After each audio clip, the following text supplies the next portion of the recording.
بسم اللہ الرحمن الرحیم۔ السلام علیکم ناظرین، اس وقت ہمارے ملک میں جو فرقہ واریت کی اور مذہبی فسادات کی وہ آگ لگا دی گئی ہے کہ جس میں یہ ہمارا وطن عزیز پورا جل سکتا ہے۔ اس امپورٹڈ حکومت اور اس کے لانے والے جتنے بھی کردار ہیں، یہ سب کی مشترکہ کوششوں کا نتیجہ ہے کہ پاکستان آج جس تباہی کے دہانے پر کھڑا ہے۔ ملک میں فسادات پھوٹ چکے ہیں، ملک میں ہنگامے شروع ہو چکے ہیں، اور وہ صرف اور صرف اس موجودہ امپورٹڈ حکومت کی نادانیوں،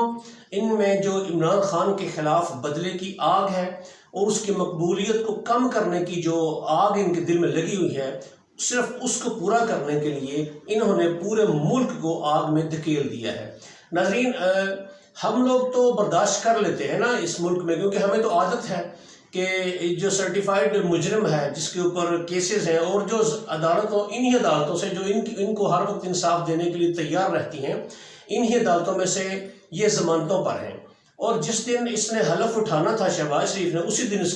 اس پر فرد جرم عائد ہونی تھی۔ چلے ہم نے تو قبول کر لیا نا، اسے مجبوری سے یا بے شرمی سے کہہ لیں یا مجبوری سے کہہ لیں، کچھ بھی کہہ لیں، ہمیں تو مجبور کرنا اس کو برداشت کرنا پڑا۔ لیکن باہر کے لوگ تو اس کو برداشت نہیں کرتے نا، وہ تو آزاد ہیں۔ جب یہ مدینہ منورہ میں گیا عمرہ کی ادائیگی کے لیے اس غریب عوام کے ٹیکسوں کے پیسے پر، تو اس کی جو وہاں پہ حوصلہ افزائی ہوئی، وہاں پہ جو اس کا استقبال کیا وہاں کے لوگوں نے، وہ اب سب کے سامنے ہے۔ لیکن ناظرین، اس بات کو، اس مسجد نبوی میں ہونے والے واقعے کو بنیاد بنا کر انہوں نے پاکستان کے اندر تقریباً 150 افراد کے اوپر ایک مقدمہ درج کیا ہے توہین مسجد نبوی صلی اللہ علیہ وآلہ وسلم کا، جس کی کوئی تک نہیں بنتی، کیونکہ یہ لوگ تو یہاں بیٹھے ہوئے تھے، اور یہ اتنے جلدی ایکشن لینے والے کہاں سے آ گئی یہ گورنمنٹ کہ ایک مجبور انسان رات کو عدالتوں کا دروازہ کھٹکھٹاتا ہے، بلکہ دن کو بھی اس کی نہیں سنی جاتی، اور اتنی جلدی ایکشن لے لیا کہ ایک بدنام زمانہ آدمی ہے وہاں پر، اسے ایف آئی آر کے لیے درخواست دی، اور انہوں نے ایف آئی آر فوراً درج کی فیصل آباد میں اور اٹک میں، اور فوراً گرفتاری شروع کر دی۔ ناظرین، یہ ایسی آگ ہے جس میں یہ لوگ خود بھی جل جائیں گے، ان کو پتہ نہیں کہ انہوں نے کون سی چنگاری کو ہوا دینے کی کوشش کی ہے۔ ناظرین، آپ دیکھیں، جن تھانوں میں عمران خان کے اوپر اور ان کی پارٹی کے دوسرے افراد کے اوپر مقدمات درج ہوئے ہیں، ان تھانوں کے سامنے لوگوں نے احتجاج شروع کر دیا ہے، اور یہ اس بات کا واضح ثبوت ہے کہ یہ عوام اب اس بات کو کبھی بھی قبول نہیں کر سکتی کہ ایک عاشق رسول وزیر اعظم، ایسا وزیر اعظم جس نے ناموس رسالت صلی اللہ علیہ وآلہ وسلم کے لیے اقوام متحدہ میں کھل کر بات کی، اور ان کے سامنے یہ بات رکھی کہ بھائی، آپ اگر ہمارے نبی صلی اللہ علیہ وآلہ وسلم کی توہین کرتے ہیں تو ہمیں بہت تکلیف ہوتی ہے، وہ ہمارے نبی ہمارے دلوں میں بستے ہیں۔ اور اسلامو فوبیا کے خلاف انہوں نے بات کی اس وزیر اعظم نے، جس کے لیے 15 مارچ کا دن مقرر کر دیا گیا۔ تو ناظرین، یہ وہ وزیر اعظم ہے جو ہر تقریر ایاک نعبد و ایاک نستعین سے شروع کرتا ہے، اور ہر تقریر میں نبی صلی اللہ علیہ وآلہ وسلم کی اسوہ حسنہ کا ذکر کرتا ہے، مدینہ کی ریاست کی بات کرتا ہے۔ ناظرین، بات یہ ہے کہ اب ایسے عاشق رسول جس کے عمل سے ظاہر ہوتا ہے، باتوں سے نہیں، جس کے پریکٹیکل عمل سے ظاہر ہوتا ہے کہ اس بندے نے رسالت آپ صلی اللہ علیہ وآلہ وسلم کی شان میں کس قدر کام کیا ہے۔ اور آپ دیکھیں، جس دن اس بندے کو اتارا گیا تھا، اس دن صلی اللہ علیہ وآلہ وسلم کے خاکے بنائے تھے، اس نے سب سے زیادہ خوشی کا اظہار کیا تھا۔ تو ناظرین، ایسے عاشق رسول کے خلاف انہوں نے ایف آئی آر کاٹ دی ہے کہ جی یہ لوگ ذمہ دار ہیں اس مسجد نبی میں ہونے والے واقعے کے، انہوں نے یہاں بیٹھ کر ساری پلاننگ کی ہے۔ حالانکہ سابق وزیر اعظم جناب عمران خان صاحب نے اس بات کی واضح تردید کی ہے کہ ہم تو اس وقت دعا میں شامل تھے علامہ طارق جمیل صاحب کے ساتھ، اس دن یوم دعا منایا جا رہا تھا، ہم تو جب دعا سے فارغ ہوئے تو اس کے بعد ہمیں اس واقعے کا علم ہوا، لیکن انہوں نے ان سب پر ایف آئی آر کاٹ دی اور گرفتاریوں کا عمل شروع کر دیا، اور اس ملک میں آگ لگا دی۔ ناظرین، عوام کا سخت رد عمل آیا ہے، جس تھانے میں درج کی گئی اس تھانے کے سامنے لوگوں نے احتجاج شروع کر دیے ہیں۔ ناظرین، یہ خطرناک بات اس لحاظ سے بھی ہے کہ یہ اب اصل میں عمران خان کو مروانا چاہتے ہیں، اس کو قتل کرنا چاہتے ہیں، لیکن اس کا الزام بھی اپنے ساتھ نہیں لینا چاہتے، اس لیے یہ ساری پلاننگ کی گئی ہے کہ اس کو کچھ بنیاد پرستوں کے ہاتھوں سے قتل کروا دیا جائے، جس کا کوئی بعد میں کوئی والی وارث نہیں ہوگا۔ پہلے بھی دیکھیں، ہمارے ملک میں سلمان تاثیر ایک گورنر تھا پنجاب کا، پیپلز پارٹی کا تھا، اس کے ساتھ کیا ہوا تھا، اس کے گارڈ نے اس کو گولی مار دی تھی۔ تو ناظرین یہ بھی اس طرح کا ہی کوئی واقعہ پلان کر رہے ہیں اب یہ کہ اس قدر افراتفری پھیلا دی جائے اور اس بندے کے اوپر ایسے الزامات لگائے جائیں تاکہ خود ہی کوئی بندہ اٹھے، کوئی جذباتی ہو کر اٹھے، اس کو فائر مار دے، اس کو قتل کر دے۔ تو ناظرین یہ اگر خدا نخواستہ اس بندے کو کچھ ہوا تو عوام جس موڈ میں ہیں یہ ملک میں آگ لگ جائے گی، اس ملک کی بنیادیں تک ہل جائیں گی۔ لیکن وہ لوگ جو سارا اس کارنامے کے پیچھے کار فرما قوتیں ہیں وہ سب دیکھ رہی ہیں، لیکن آفرین ہے ان قوتوں پر جو اس ملک کے پیٹریوٹ، یعنی کہ اس ملک کے کیا آپ کہہ سکتے ہیں بڑے محب ہونے کا دعویٰ کرتے ہیں، بڑے محب وطن ہونے کا دعویٰ کرتے ہیں، جو اس کی نظریاتی اور جغرافیائی سرحدوں کے محافظ ہیں، وہ بالکل سوئے ہوئے ہیں۔ سوئے ہوئے کیا بلکہ وہ خود ملوث ہیں ان چیزوں میں، کیونکہ اگر وہ ملوث نہ ہوتے تو نون لیگ نہیں بلکہ شین لیگ کی حکومت ہے، اس میں کہاں اس کی اتنی اوقات یا اس میں کہاں اتنی جرت کہ عمران خان کے خلاف FIR کاٹ سکیں اور ان سب کے خلاف پرچے دے سکیں اور گرفتاری شروع کر سکیں، جیسے کہ شیخ رشید کا جو بھتیجا ہے شیخ راشد شفیق، اس کو گرفتار کر لیا گیا ہے، اس کو اٹک جیل منتقل کر دیا گیا ہے۔ تو ناظرین یہ جس طرح سے یہ کارنامے کر رہے ہیں یہ ملک تباہی کی طرف جا رہا ہے۔ اس کے بعد دیکھیں یہ ایک ٹویٹ بڑا اس میں وائرل ہو رہا ہے، میں بھی شاید کوشش کروں کہ ڈسپلے کر دوں اس کو، کہ جس میں یہ اس کو حکومت سے منسوب کیا گیا ہے، کہ جس میں یہ حکومت کہہ رہی ہے ایجنسیوں کو، یہ جو پرنٹڈ ایجنسیاں پرنٹ کرنے والی، ان کو کہہ رہی ہیں کہ عمران خان کے خلاف پوسٹر پرنٹ کریں۔ اور یہ کل کی ٹویٹ ہے جس میں کل 7 بجے کا ٹائم دیا گیا تھا ان کو کہ بینرز پرنٹ کریں اس عمران خان کے خلاف توہین مسجد نبی صلی اللہ علیہ وآلہ وسلم کے، اور اس میں قرآنی آیات کو بھی اس نے اٹھایا کہ وہ لازمی لکھیں۔ اس میں بھی کس قدر گھنونی سازش کر رہے ہیں یہ عمران خان کے خلاف اس کو راستے سے ہٹانے کے لیے۔ یہ ساری گیم صرف اس کو راستے سے ہٹانے کے لیے ہو رہی ہے، اور جب سے اس نے لانگ مارچ کا اعلان ہوا ہے اس گورنمنٹ کی ٹانگیں کانپ رہی ہیں اس وقت سے،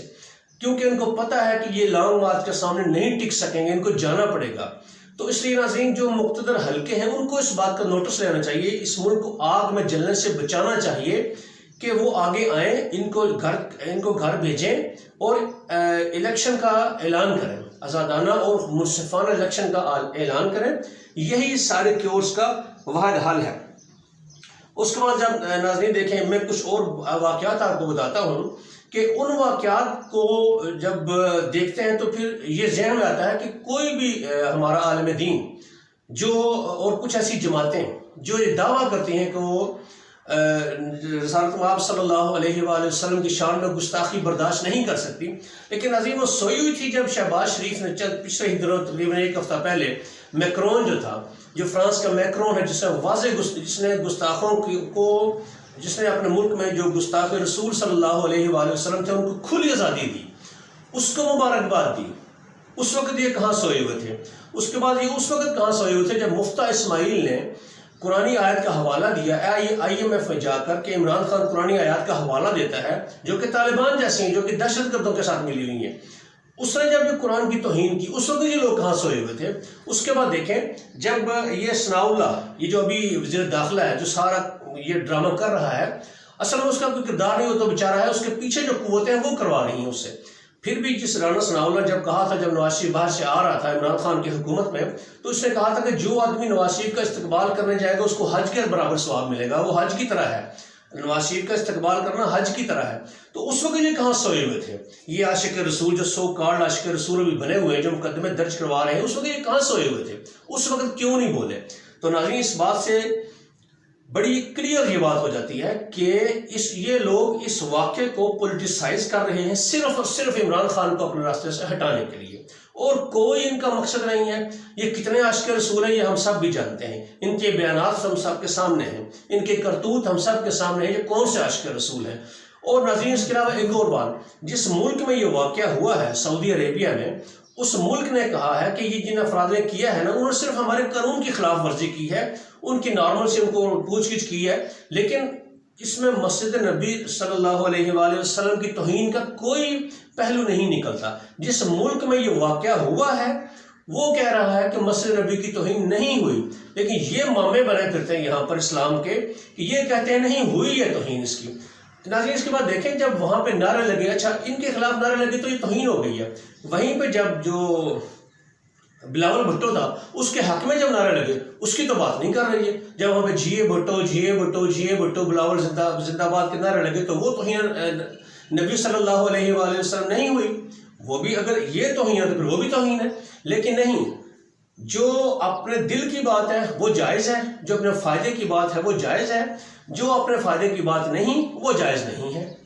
تو اس لیے ناظرین اب عوام کو سمجھنا ہے ان کے ارادوں کو کہ یہ کون سے ارادے لے کر آئے ہیں. ان کو لانے والے جو اصل میں جو پیچھے بیٹھ کے ان کی ڈوریاں ہلا رہے ہیں یہ ان پر بات جا رہی ہے. لیکن یاد رکھیں اگر اس ملک میں آگ لگی تو وہ بھی نہیں بچ سکیں گے، ان کے گریبان تک بھی ہاتھ جائے گا، کیونکہ وہ ذمہ دار ہیں ان کو لانے کے. اور ان کی کیا حیثیت تھی کہ ایسے ڈاکوؤں کو ہم پر مسلط کیا جن کی عوام میں 1% بھی پذیرائی نہیں ہے. اگر اتنے ہی مامے بنے پھرتے ہیں، اگر اتنا ہی دعویٰ ہے ان کا کہ ہم بڑے سچے ہیں بڑے مخلص ہیں، تو آئے عوام میں نکل کر دیکھیں. شہباز شریف گیا تھا نا عوام میں یہ چند دن پہلے عمرے پر جانے سے پہلے، تو کیا حال ہوا تھا اس کا؟ ملک میں چور چور چور چور کا حال ہوا ہے. تو وہ ان کو پکڑے،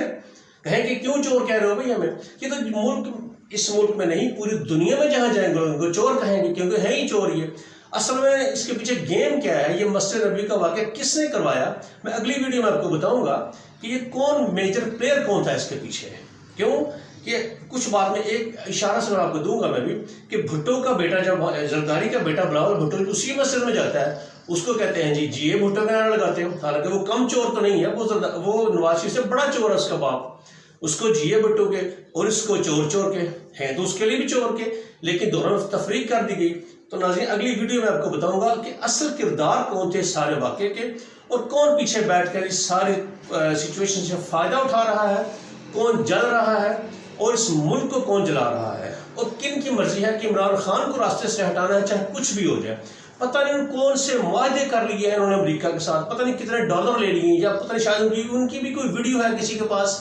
کہ جس کو بیس بنا کر ان کو بلیک میل کیا جا رہا ہے، ان سے اپنے وعدے پورے کروائے جا رہے ہیں، اور یہ چور ڈاکو مسلط کر کے ان کو بلیک میل کر کے اپنے سارے کام نکلوائے جا رہے ہیں. پتہ نہیں یہ کون سا وعدہ ہے. لیکن عظیم فکر نہ کریں، یہ سب باتیں سامنے آ رہی ہیں ایک ایک کر کے ساری باتیں واضح سامنے کھل کر سامنے آ رہی ہیں. یہ بات بھی سامنے آ جائے گی کہ اصل میں وہ وجہ کیا تھی کہ جس کی وجہ سے یہ اسٹیبلشمنٹ کے ٹاپ کے لوگ بلیک میل ہو رہے تھے.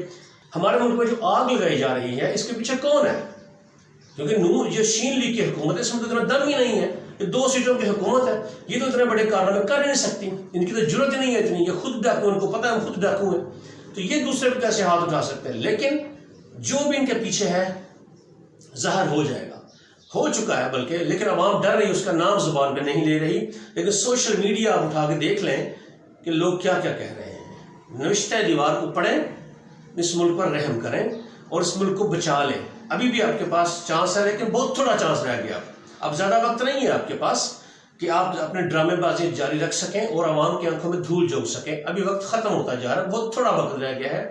پھر ایسا نہ ہو کہ آپ چاہیں اور یہ کچھ نہ کر سکیں. آپ چاہیں گے لیکن عوام آپ کے قابو میں نہیں آئے گی. اس لیے وقت سے پہلے تھوڑا سا وقت جو رہ گیا ہے اس کی قدر کریں اور عوام پہ رحم کریں، ان کو چلتا کریں. یہ جو امپورٹڈ حکومت ہے، ڈاکوؤں کی حکومت ہے، اور عام انتخابات کا اعلان کریں اور منصفانہ اور غیر جانبدارانہ انتخابات کا انعقاد کریں تاکہ آپ کی بھی جان چھوٹ جائے. لگتا ہے بہت مشکل آپ کی جان چھوٹے گی، آپ جو کچھ کر چکے ہیں آپ، لیکن پھر بھی شاید یہ عوام آپ کو معاف کر دیں گے. لیکن اب بھی وقت ہے، جو تھوڑا سا وقت ہے اس کی قدر کر لیں اور ان سے جان چھڑائیں، عام انتخابات کا اعلان کریں. ناظرین اب تک کے لیے اتنا ہی.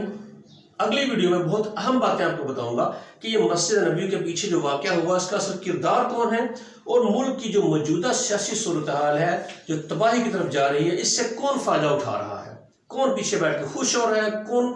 مکھن سے بال کی طرح سائڈ پہ ہو گیا ہے اپنا فائدہ اٹھا رہا ہے. اگلی ویڈیو میں آپ کے ساتھ یہ سارا شیئر کروں گا. تب تک کے لیے مجھے اجازت دیجیے. اپنا خیال رکھیے اور اس ویڈیو کو زیادہ سے زیادہ شیئر کیجیے تاکہ ہر بندہ اس بات کو جان سکے کہ ہمارے ملک میں کون سا گندا اور تباہ کن کھیل کھیلا جا رہا ہے. ہمارے اس چینل کو بھی سبسکرائب کریں، لائکس کریں اور مجھے اجازت دیں. اللہ حافظ.